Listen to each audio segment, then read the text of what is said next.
सभी को प्रणाम। हम कर रहे हैं एक दिव्य देव पुस्तक का स्वाध्याय। आस्तिकता का प्राण है श्रद्धा। आइए आंखें बंद करिए, अपने हृदय कमल में, अपने हृदय में उस प्रकाश को प्रकाशित होते हुए देखिए जो श्रद्धा का प्रकाश है और जो अब तक हमारी चेतना में जागृत हो गया है। अगर हमने इस किताब का सारा स्वाध्याय किया है तो हमें पता है कि वो श्रद्धा हमारे जीवन में क्या कर रही है और उस श्रद्धा से हमारा जीवन कैसे परिवर्तित हो रहा है। एक गायत्री मंत्र इसी भावना के साथ, और भावना करेंगे कि गायत्री मंत्र का ये प्रकाश हमारी श्रद्धा को, हमारे विश्वास को हर क्षण हर पल बढ़ाता चला जा रहा है और हम एक श्रद्धावान जीवन जीकर सभी के लिए प्रेरणा का स्रोत उस गुरु इच्छा से बन रहे हैं। ये स्वाध्याय अनंत लोगों तक, अनंत अनंत समय तक गुरु इच्छा से पहुंच रहा है।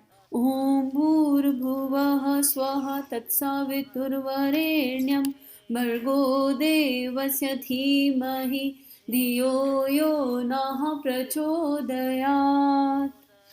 इतना सुंदर स्वाध्याय है। गुरुदेव ने पिछले स्वाध्याय में बताया कि गुरुदेव ने 24 साल तक जो भी कुछ कर लिया, कुछ खाया नहीं, 66 माला गायत्री की करी, इतना ट्रांसलेशन कर दिया, 3200 किताबें लिख गए और सोचो नमक नहीं खाया, मीठा नहीं खाया 24 साल तक। एक 14 साल की एज से एक अनुष्ठान शुरू किया, कोई छोटी बात थी?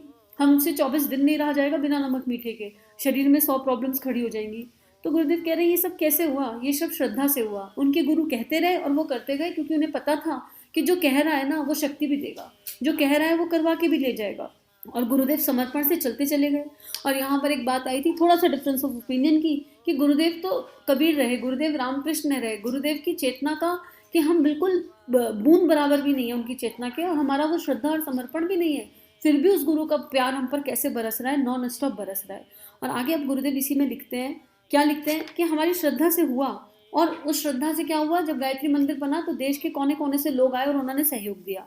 लेकिन गुरुदेव लिख रहे हैं पहले हमारी हैसियत क्या थी, परंतु गुरु के साथ जुड़ जाने पर हमारी हैसियत हमारे मार्गदर्शन के कारण बढ़ गई। हमने गुरु से कहा कि हमारा बजट इतना नहीं, हमारे बॉस ने कहा आपका बजट नहीं तो क्या हुआ, हमारा बजट तो है, आप काम शुरू करें। हमने वह बगीची 6000 रुपये में खरीद ली, जिसमें एक इमारत भी थी, मंदिर भी कुछ तरह का बना हुआ था, एक कुआं भी था।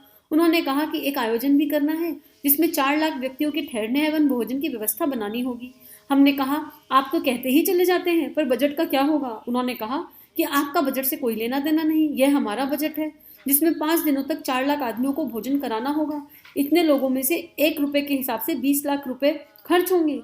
दूसरे समय के भोजन में 20 लाख, इस तरह 40 लाख भोजन में और यज्ञ एवं अन्य व्यवस्था में करोड़ों रुपए खर्च होंगे। पर आप इसकी चिंता मत कीजिए। हमने अपने बॉस से कहा कि हम तो ब्राह्मण हैं, हमारे बाप दादाओं ने दक्षिण में 21 रुपये मांगे हैं, परंतु हमने कसम खाई है कि हम इंसान के आगे कभी हाथ नहीं फैलाएंगे और ना कभी मांगेंगे। इस संबंध में हम अपनी जबान नहीं खोलेंगे। अगर आपने हमसे कहा कि आप रसीद बुक लेकर जाइए और दुकान दुकान जाकर अठन्नी मांग कर लाइए, तो यह तो हमसे नहीं हो सकेगा। उन्होंने कहा अरे आप काम तो चलने दीजिए। अब देखो कितना सुंदर गुरुदेव अपने जीवन से एग्जाम्पल दे रहे हैं।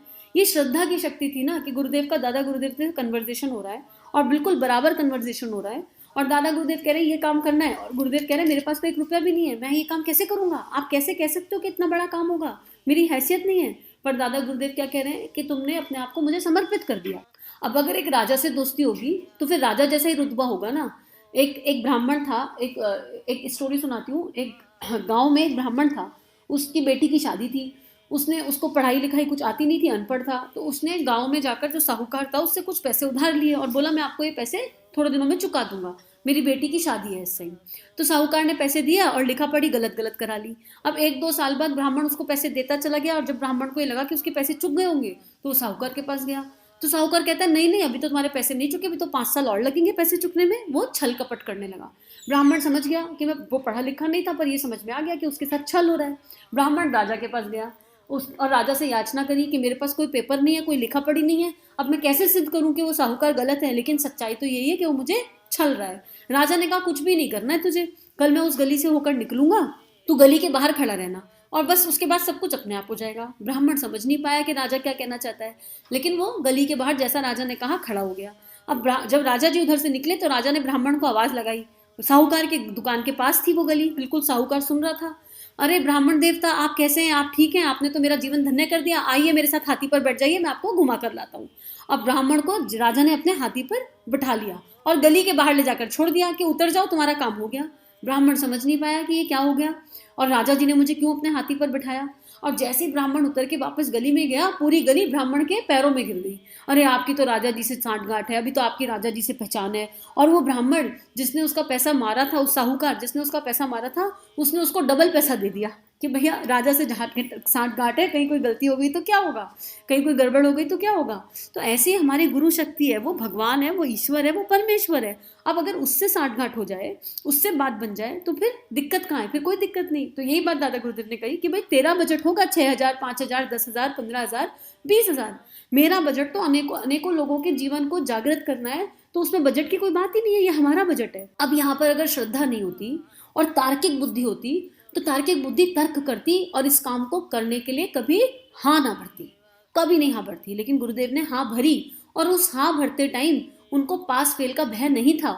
हो सकता था कि वो काम सफल ना हो, बहुत सारी पॉसिबिलिटीज थी, बहुत सारे परम्यूटेशन कॉम्बिनेशंस थे, लेकिन कर्म का फल अपने गुरु को समर्पित करके कर्म किया, और कर्म किया तो रिजल्ट हमारे सबके सामने है। इसको हम सबसे छुपा हुआ नहीं है वो यज्ञ, हम सबको पता है कि वो कितनी दिव्यता के साथ हुआ था, उसमें कितने लोग आए, कितने लोग गए, क्या नहीं हुआ। विराट यज्ञ था बहुत, हम सब उसके बारे में जानते हैं। और वहीं से संगठन खड़ा हो गया, इतना बड़ा परिवार खड़ा हो गया। संगठन से ज्यादा ये एक परिवार है, प्रज्ञा परिवार है, प्रेम का परिवार है, गायत्री परिवार। और कोई भी संगठन इसी प्यार के आधार पर खड़ा हुआ है। जिसके मूल में प्यार है वो खड़ा है, जिसके मूल में समर्पण है वो खड़ा है।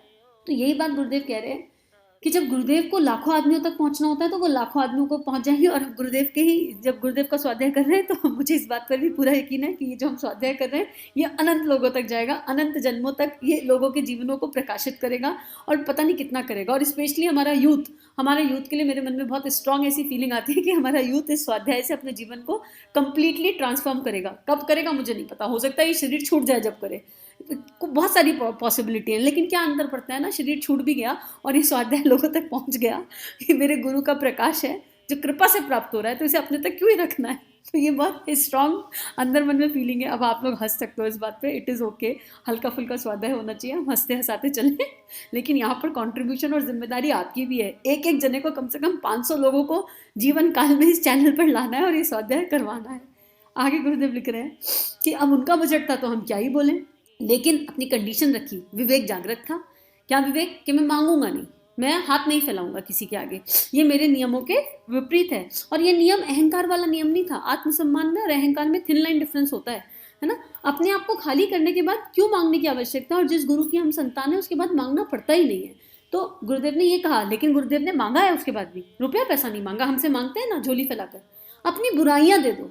सोचो वो क्या सकता है, वो क्या मांग रही है हमसे कि तुम्हारी बुराइयां मुझे दे दो। मांग अभी भी रहे हैं, कहते हैं याचना करते हैं गुरुदेव के, मैं रो रो कर झोली फैलाकर तुमसे याचना कर रहा हूँ कि तुम अपने विकार मुझे दे दो, अपनी बुराइयां मुझे दे दो, मैं तुम्हारा ट्रांसफॉर्मेशन करने के लिए तैयार हूँ, बस तुम मेरे कहे अनुसार कदम बढ़ा लो, मेरे कहे अनुसार चल रो। तो मांग तो रहे हैं, लेकिन उनकी दिव्यता देखो कि क्या मांग रहे हैं। वो क्यों रुपया पैसा छोटी मोटी चीज मांगेंगे हमसे, मांगने योग्य मांगेंगे ना। अपनी पात्रता का विकास करो और उस पात्रता को मुझे सौंप दो, फिर उस पात्रता से मैं पूरा देश बदल दूंगा। ये मांग रहे हैं गुरुदेव। मांगने के लिए बहुत कुछ है। आगे लिखते हैं, बेटे सन 1958 के विराट यज्ञ का सारा काम हो गया और उस दिन संगठन बन गया, हमारा मनोबल भी बढ़ गया। हमें विश्वास हो गया कि हमारा साथ एक समर्थ सत्ता है। यह हमारी श्रद्धा गुरु के प्रति, गुरु श्रद्धा है, गुरु विश्वास है। इसमें हम एक व्यक्ति के प्रति श्रद्धा जागृत करते हैं। कमजोरियां किसमें नहीं होती। हमारा गुरु एक व्यक्ति, एक पत्थर है, किंतु एकलव्य के तरीके से हमने उसे भगवान बना दिया। यह हमारी श्रद्धा है। हमारे लिए गोबर गणेश ही महान है। क्या मतलब? श्रद्धा ऐसी हो जो भगवान बना दे। हमारे गुरु हमारे भगवान होने ही चाहिए। मैंने अनुभव किया इस चीज को कि गुरु ही ब्रह्मा, गुरु ही विष्णु। वो गुरु अपने दिव्य स्वरूप में प्रकट हो जाता है। वो गुरु गायत्री कराते कराते हरे राम हरे कृष्णा पर ले गया, वहां से राधा राधा पर ले गया, और गुरु तत्व के प्रति प्रेम इतना बढ़ता बढ़ता बढ़ता चला गया कि क्या ही उसका विवरण किया जाए, क्या ही उसका वर्णन किया जाए, और कैसी वो दिव्य शक्ति है वो गुरु। तो गुरु सब कुछ है जीवन का, क्या ही इसको समझाया जा सकता है। आगे गुरुदेव लिख रहे हैं, आपने तो देवी की पूजा की, चाय पिलाया, दूध चढ़ाया, परंतु आपकी देवी ने कभी भी थैंक यू वेरी मच नहीं कहा। कम से कम थैंक यू ही कह देती, पर वह भी उसने नहीं कहा। वह तो चुपचाप बैठी रहती है। हम नमस्कार करते रहते हैं परंतु वह जवाब तक नहीं देती। अगर आप एक आदमी को नमस्कार करें तो वह कम से कम जवाब तो देता है। कोई व्यक्ति लेखन भी कर रहा हो तो यदि वह व्यक्ति हाथ नहीं उठा सकता तो कम से कम अपना सिर तो हिला देता है, परंतु वह देवी कभी भी कुछ नहीं कहती। वह खाना खाती रहती है तो यह भी नहीं कहती कि आप भी आ जाइए और थोड़ा सा भोजन कर लीजिए। यह देवी केला खिलाने पर भी कुछ नहीं कहती। यह तो आपकी श्रद्धा है जो आप खिलाते रहते हैं और वह आपकी भावनाओं को उसी प्रकार स्वीकार करती रहती है। किंतु हमने अपनी श्रद्धा को कायम रखा, जिसके कारण देवी ने हमें दर्शन लाभ देना शुरू किया। हमने जो दीपक जलाया वह क्या है? आग है, परंतु हमारी श्रद्धा दूसरे प्रकार की है। हमने उसे कभी भी आग के रूप में नहीं, प्रकाश के रूप में, एक ज्योति के रूप में देखा, उसका दर्शन किया। वह हमारी श्रद्धा है। तो गुरुदेव कितना सुंदर एग्जाम्पल दे रहे हैं यहाँ पर। थोड़ा सा इसको ले लेते हैं, बाकी कल देखेंगे कि कर्मकांड वाले स्तर की पूजा नहीं है यहाँ पर कि हम भगवान के पास जा रहे हैं, घंटी बजा रहे हैं और 1.25 लड्डू चढ़ा दो, तुम हमें पास कर दो, हमारी नौकरी लगवा दो। उसकी बात नहीं की जा रही यहाँ पर। बात की जा रही है उस यथार्थ भगवान की जो मेरे भीतर जीवंत है, जो मेरे भीतर जागृत है। जैसे मीरा के मोहन जागृत हो गए ना, उनसे बात करने लगे। तो गुरुदेव कह रहे हैं ऐसे ही हमारे गुरु ने हमसे बात की, हमारी गायत्री शक्ति ने हमसे बात की और हमारी श्रद्धा कायम रही, तो हमारे भीतर ही वो गायत्री प्रकट हो गई। भीतर ही प्रश्न, भीतर ही उत्तर चलने लगे। भीतर ही सारा ब्रह्मांड है, सारा ब्रह्मांड अंदर है और वो ब्रह्मांड प्रकाशित हो गया।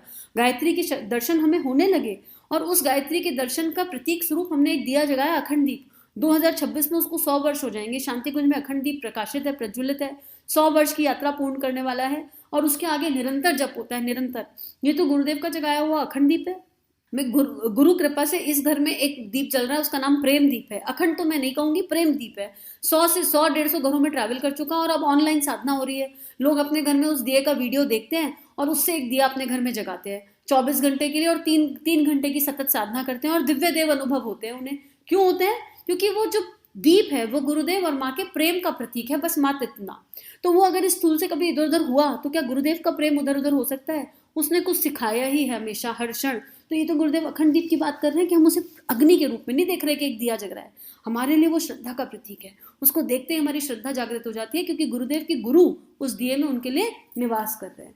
आज के लिए इतना ही, आगे कल पढ़ेंगे। इसी को थोड़ा सा और इस पर चिंतन मनन करेंगे कि गुरुदेव यहाँ क्या कहना चाह रहे हैं, कौन सी देवी की बात करना चाहते हैं जो केला खाती है, बोलती नहीं है, जिसके सामने कुछ भी कर लो वो बोलती ही नहीं है, जवाब ही नहीं देती। ऐसी कौन सी देवी है? तो हमारे करने में कमी है या देवी में समस्या है? इसके बारे में कल बात करेंगे। सभी को प्रणाम। हम सभी का जीवन गुरु तत्व, गुरु शक्ति के दिव्य सूक्ष्म सानिध्य में मंगलमय है।